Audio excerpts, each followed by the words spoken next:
Hello दोस्तों, नमस्कार। अपने इस चैनल पे मैं आपका दिल से बहुत बहुत स्वागत करता हूं। आज की वीडियो में हम कल के इंट्राडे के बारे में बात करेंगे कि कल हमें किस तरह से इंट्राडे यहां पे देखने को मिल सकता है। तो सबसे पहले वीडियो स्टार्ट करने से पहले मैं आपसे रिक्वेस्ट करूंगा, अगर आप हमारे चैनल पे पहली बार विजिट कर रहे हैं तो चैनल को जरूर सब्सक्राइब कर लीजिएगा।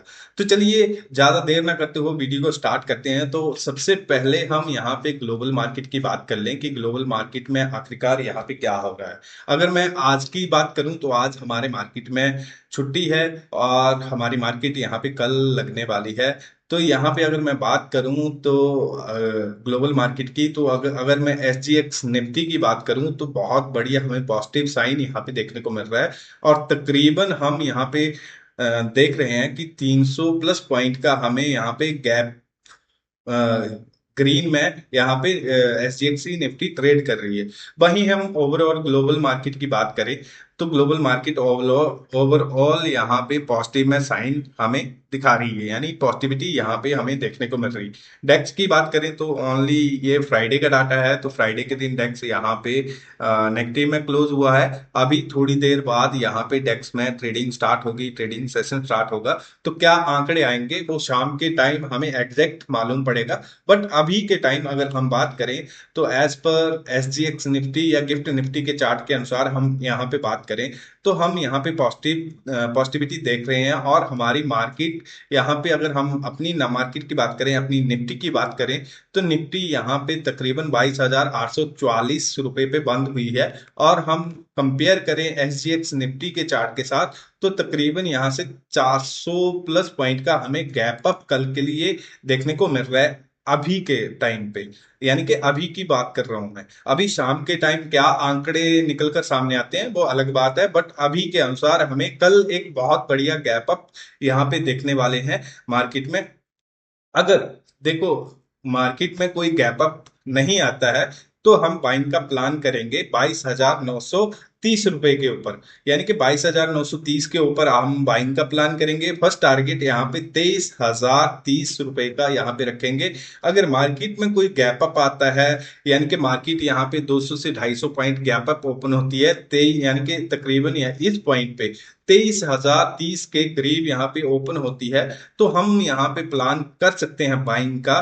23,030 के ऊपर बाइंग का प्लान करेंगे। टारगेट हमारे 23,140 रुपए के अपसाइड देखने को मिल सकते हैं। अगर बहुत बड़ा गैप अप हमें कल के दिन यहाँ पे देखने को मिलता है और तकरीबन मार्केट 23,200 के करीब यहाँ पे ओपन होते हुए देखने को मिलती है। जैसा कि अभी हम SGX निफ्टी का चार्ट देखें तो उसके अनुसार हम जो ओपन होने वाले हैं वो 23,200 और 250 के बीच यहाँ पे हम ओपन होने वाले हैं।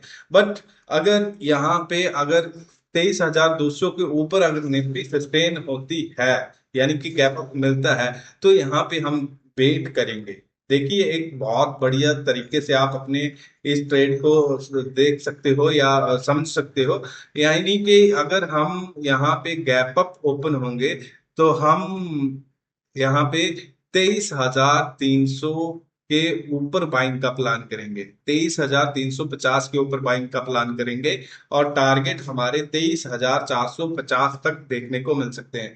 वहीं मैं डाउन साइड की बात करूं, अगर मार्केट यहाँ पे डाउन साइड जाती है तो हमें इस लेवल का खास विशेष ध्यान रखना पड़ेगा, वो तकरीबन 22,700 के नीचे। 22,700 के नीचे अगर यहाँ पे मार्केट सस्टेन होती है तो फर्दर हम डाउन साइड मूवमेंट कैप्चर कर सकते हैं। टारगेट बहुत बड़े ना रखें नीचे की तरफ। 22,600 फर्स्ट टारगेट और 22,520 यहाँ पे सेकंड टारगेट आपको देखने को मिल सकता है। ये चीज आप अपने माइंड में जरूर बिठा के रखिएगा। अगर बहुत बड़ा गैप अप आता है तो हम वेट करेंगे 30 से 45 मिनट का। उसके बाद जो प्राइस एक्शन यहाँ पे हमें कंफर्मेशन देगा, उसके बाद ही हम यहाँ पे अपसाइड का ट्रेड प्लान करेंगे। अदरवाइज हम यहाँ पे प्लान नहीं करेंगे। अगर इस मौके पे, इस हर्डल पे अगर हमें ओपन होते हुए देखने को मिलती है तो 5 मिनट के टाइम फ्रेम में हम यहाँ पे कैंडल सस्टेन का वेट करेंगे। अगर कैंडल सस्टेन हो जाती है इस हर्डल के ऊपर तो हम यहाँ पे बाइंग का प्लान कर सकते हैं। देखो, कुछ भी हो सकता है यहाँ पे, ऐसा नहीं है कि गैप अप ही मिलेगा, क्योंकि एग्जैक्ट डाटा जो शाम के टाइम हमें देखने को मिलेगा कि एग्जैक्ट हमें यहाँ पे क्या मूवमेंट देखने को मिल रही है। ठीक है, तो ये चीज आप लोग समझिएगा। वहीं हम बात करें बैंक निफ्टी की, कि बैंक निफ्टी में क्या हो सकता है। देखिए दोस्तों, यहाँ पे बैंक निफ्टी में अगर बात करूंगा तो आपको इस लेवल का वेट करना पड़ेगा, यानी कि 51,500 के ऊपर का वेट करना पड़ेगा। 51,500, सॉरी 51,400 के ऊपर अगर बैंक निफ्टी सस्टेन करती है तो अपसाइड हम बहुत बड़े टारगेट नहीं रखेंगे। 51,800 के करीब हम यहाँ पे फर्स्ट टारगेट रखेंगे। सेकंड टारगेट की अगर मैं बात करूं, अगर हमें बहुत बढ़िया गैप अप यहाँ पे देखने को मिलता है और तकरीबन निफ्टी यहाँ पे 52,000 प्लस पे ओपन होते हुए देखने को मिलती है, यानी कि इस हर्डल के ऊपर ओपन होते हुए देखने को मिलती है, तो हम तकरीबन 15 से 30 मिनट की कैंडल का वेट करेंगे कि अपसाइड यहाँ पे सस्टेन हो रही है कि नहीं हो रही है। अगर यहाँ पे 52,000 के ऊपर हमें बैंक निफ्टी सस्टेन होते हुए देखने को मिलती है तो फर्दर हम बहुत बढ़िया मूवमेंट यहाँ पे अपसाइड कैप्चर कर सकते हैं। टारगेट हमारे बहुत बढ़िया यहाँ पे निकल कर सामने आ सकते हैं, यानी कि आप यूं मान के चलो कि 53,000 तक के टारगेट हमें कल के दिन इंट्राडे में देखने को मिल सकते हैं। बट शर्त एक यहाँ पे एक ही है, अगर यहाँ पे बहुत बड़ा गैप अप हमें देखने को मिलता है तो थोड़ा सा यहाँ पे ध्यान रखिएगा अपने आप में, थोड़ा सा अपने आप में यहाँ पे संभाल के काम करिएगा। उसके बाद ही आप यहाँ पे अपने टारगेट प्लान कर सकते हो। देखो दोस्तों, यहाँ पे एक चीज का और ध्यान रखना, क्योंकि यहाँ पे अगर मैं बात करूं तो यहाँ पे जो डेली टाइम फ्रेम में हर्डल है वो बहुत बढ़िया रेजिस्टेंस का काम कर रहा है, और इसके ऊपर क्लोजिंग के लिए हमें तकरीबन आधे से 1 घंटे की वेटिंग करनी पड़ेगी। ये चीज ध्यान रखिएगा, उसके बाद ही हम अपसाइड का प्लान करेंगे। अदरवाइज यहाँ पे फॉल्स ब्रेकआउट हमें देखने को मिल सकता है। वहीं हम अगर बात करें कि नॉर्मल अगर हमें बैंक निफ्टी ओपन होते हुए देखने को मिलती है, यानी कि फ्लैट ओपनिंग यहाँ पे देखने को मिलती है, या माइनर गैप अप या माइनर गैप डाउन यहाँ पे देखने को मिलता है, तो हम अपसाइड यहाँ पे 51,400 के ऊपर बाइंग का प्लान करेंगे। टारगेट 51,800 के करीब, और 51,800 के ऊपर आप थोड़ा सा वेट करिएगा, यानी कि यहाँ पे 52,000 एक बहुत बढ़िया रेजिस्टेंस है। उसके बाद आप यहाँ पे बाइंग का प्लान कर सकते हो। वहीं मैं डाउन साइड की बात करूं तो डाउन साइड आपको वेट करना रहेगा 51,000 के करीब।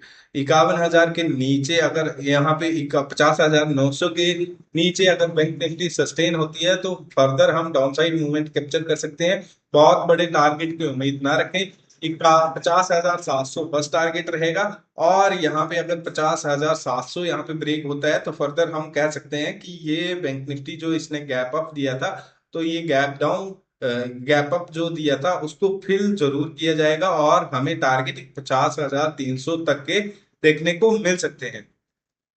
वहीं हम बात कर ले सेंसेक्स की, कि सेंसेक्स में क्या हो सकता है कल के दिन, क्योंकि कल सेंसेक्स में एक्सपायरी रहेगी, में भी थोड़ा सा डाउटफुल है, क्योंकि यहाँ पे सेबी ने बहुत सारी चीजें यहाँ पे गड़बड़ कर रखी हैं। यानी कि मैं सेंसेक्स में बहुत कम ट्रेड करता हूँ, तो उसकी वजह से आई थिंक गड़बड़ तो हुई है यहाँ पे। एक्सपायरी में चेंजअप हमें देखने को मिले हैं, बट फिर भी हम बात करें तो हमें डाउन साइड की अगर मूवमेंट कैप्चर करनी है तो 74,780 के नीचे हम सेलिंग का प्लान कर सकते हैं, या यूं मान के चलिए 74,700 के नीचे अगर सेंसेक्स यहाँ पे सस्टेन करता है तो फर्दर हम बहुत बढ़िया डाउन साइड फॉल देख सकते हैं, और बहुत बढ़िया टारगेट हमें नीचे की तरफ देखने को मिल सकते हैं तकरीबन 74,000 तक के। वहीं हम अपसाइड की बात करें तो अपसाइड हमें इस हर्डल का वेट करना पड़ेगा 75,500 के ऊपर। 75,500 के ऊपर अगर यहाँ पे सेंसेक्स सस्टेन करता है तो फर्दर हम अपसाइड का प्लान कर सकते हैं। टारगेट बहुत बड़े नहीं रखेंगे, 75,750।